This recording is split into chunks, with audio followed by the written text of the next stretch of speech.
10 minute आपकी रीढ़ की हड्डी के लिए बहुत ही इम्पोर्टेंट साबित हो सकती है। और क्रॉनिक मतलब 3 महीने से ज्यादा दिनों तक रहता है कमर का दर्द। इसके वजह से डिजेनरेटिव चेंजेस और आर्थराइटिस जैसी तकलीफें होती है। इसमें उसका लचीलापन कम हो जाना या फिर उसको सिकुड़ना, जिसका मेन रीजन है अगर आप लंबे समय तक बैठे रहते हैं, आपका वर्क कंप्यूटर वर्क है, पूरा दिन झुक के कंप्यूटर पे काम करना रहता है, या फिर हैवी वेट लिफ्ट करना है आपके वर्क में, या लंबी मुसाफरी का वर्क है, तो ये वीडियो आपके लिए बहुत इम्पोर्टेंट है। हेलो, मेरा नाम डॉक्टर निकिता है और आज हम एक बात करेंगे एक ऐसे टॉपिक पे जिससे हमने कभी ना कभी अपने लाइफ में फील किया है, जो है कमर का दर्द या लोअर बैक पेन। इस वीडियो में हम जानेंगे कि कमर का दर्द क्या है, इसके मुख्य कारण क्या है, न्यूट्रिशन और हाइड्रेशन का रोल क्या है, सही पोस्चर कैसे रखें और फिजियोथेरेपी और एक्वाथेरेपी आपकी किस तरह से मदद कर सकता है कि कमर के दर्द को जड़ से मिटाने के लिए। ये वीडियो को अंत तक जरूर देखें क्योंकि ये 10 मिनट आपकी रीढ़ की हड्डी के लिए बहुत ही इम्पोर्टेंट साबित हो सकती है। कमर या लंबर रीजन हमारे शरीर का वो हिस्सा है जो पूरे शरीर का वजन संभालता है, जो हमें झुकने, मुड़ने और चलने में मदद करता है। कमर के आजू बाजू की मांसपेशियां, डिस्क या लिगामेंट में कोई भी तनाव या दबाव आता है जिसके वजह से कमर का दर्द होता है।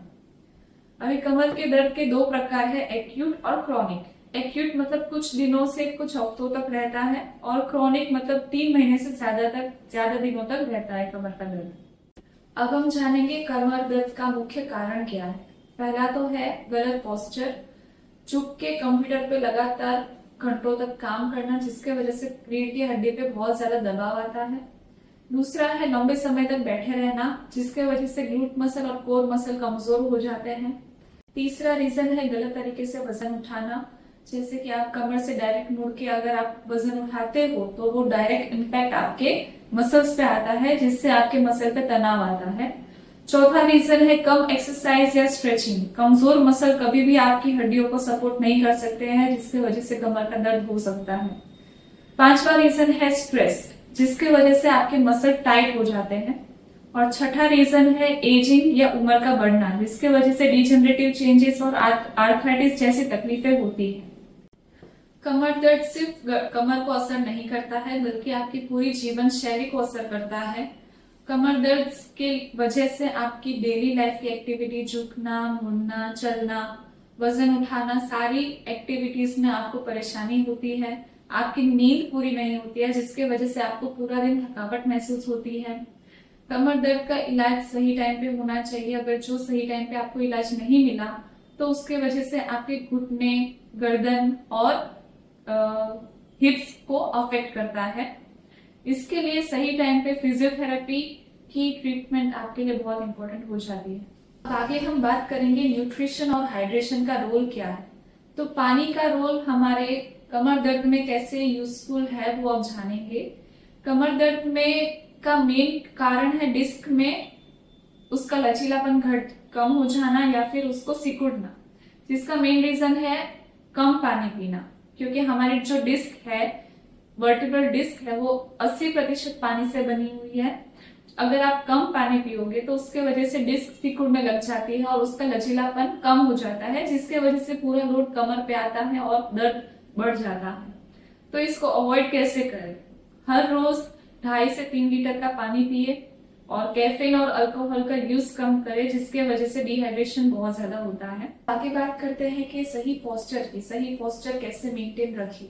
तो पहले तो है बैठते समय क्या ध्यान रखना है। बैठते समय हमेशा सीधा बैठना है। बैक सपोर्ट हो तो उसका यूज करें, बैक को सपोर्टेड रखे।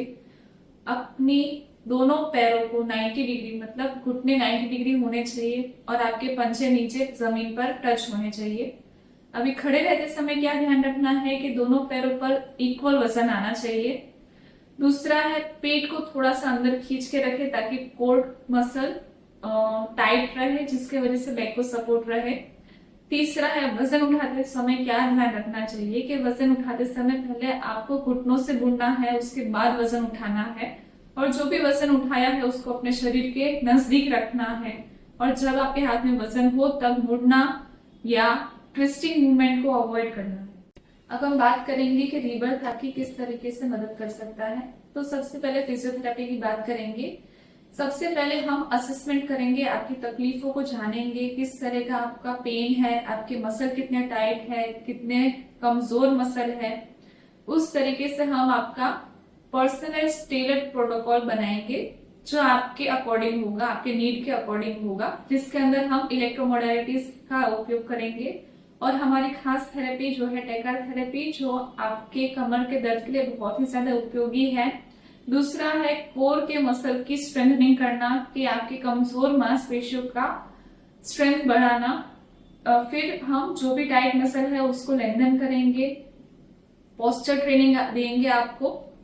इस सब का यूज करके आपके बैक पेन का रिलीफ की जर्नी हम स्टार्ट करेंगे। अभी हम बात करेंगे रीबर्थ की खास थेरेपी जो है एक्वा थेरेपी। एक्वा थेरेपी के अंदर पानी की कई सारी प्रॉपर्टीज का यूज होता है, जैसे कि बॉयंसी है, यानी कि उछाल, जिसके वजह से आपके बॉडी का वजन आपको कम महसूस होगा और मूवमेंट वगैरह में आपको बॉडी को सपोर्ट मिलेगा। दूसरा है रेजिस्टेंस, जिसके वजह से आपकी मसल स्ट्रेंथ बढ़ेगी। अभी aqua therapy chronic back pain का पेशेंट है, या फिर डिस्क प्रॉब्लम से आप जूझ रहे हो, या फिर कि कोई भी सर्जरी, बैक की सर्जरी के बाद हो, तो एक्वा थेरेपी बहुत ही यूजफुल है, जिसके वजह से आपको एक प्रॉपर सपोर्ट मिलेगा और मूवमेंट करना आपके लिए इजी हो जाएगा।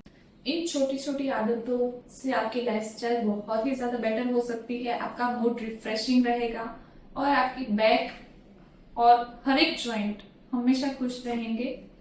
तो इसी तरीके के नॉलेजेबल कंटेंट के लिए आप हमें लाइक, फॉलो और शेयर कर सकते हैं। Thank you.